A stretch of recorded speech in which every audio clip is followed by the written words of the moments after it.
Yeah. Okay.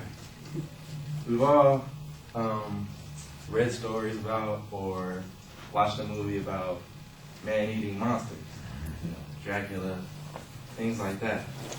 What we seem to have forgotten about or maybe thrown under the rug, per se, is the man-eating man. Maybe you've seen the movie about cannibal and all that. We know it's not really a pretty sight. Right? What I'm going to answer for you today is it progress if a cannibal uses a knife and a fork? I'm here to say yes, it is.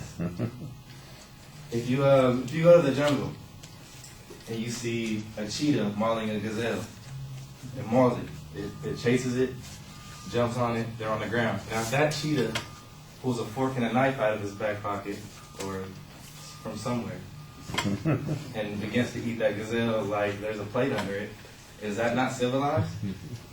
Is that not progression? You can compare a cannibal to an animal, actually.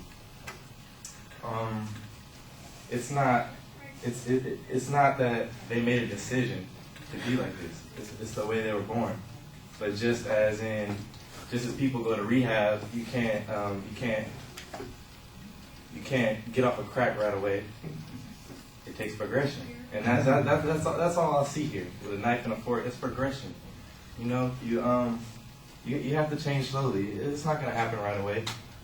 But a cannibal using a knife and a fork, at least that's not them being an animal. At least they're not a monster anymore, right? What I see, or what I get out of this, a cannibal using a knife and a fork, is not completely civilized, but a human being now. They're no longer a monster. They're no longer an animal. They're a person, like you and me. They just, like some people eat sugars, some people eat healthy. They choose to eat people.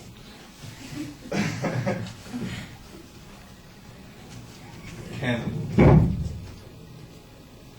Actually, it's healthy, isn't it? They're eating meat. We're protein. I'm protein. I know I am. Some people will probably be bad choices. Some people probably be good choices. Some people have meat on their bones. You can eat for days, some people. I mean, I think that's a good choice. Knife and a fork. Civilized people. Not an animal. Thank you.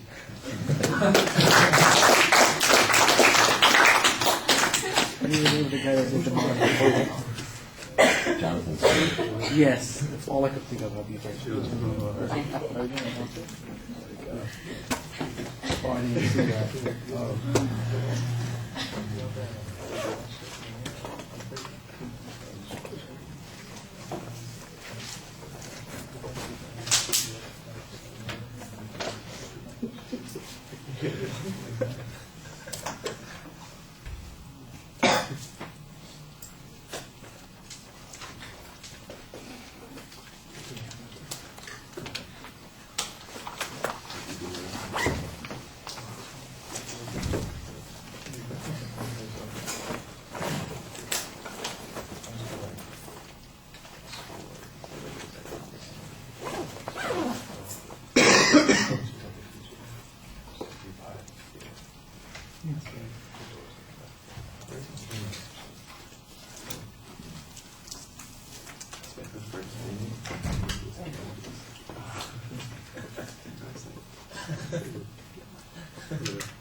All right, Richard, I kind of like the opening idea that you had with the turning around on the monsters. I thought that was fine. And you've got a very clear statement of your thesis. I do think that you're taking the thing a little too literally, and as a consequence, you're going to run out of stuff to talk about, which is exactly what happens. There doesn't really seem to be a plan about how you're going to develop this. There's no, without a structure, you're just going to go from idea to idea as they occur to you. If you can get a structure, it's going to give you a little bit more control over what the content of the speech is going to be. But you made a couple of funny comments, and you illustrated the ideas with a little bit of detail. So nothing to be ashamed of, but I think that you could probably do a better job of it.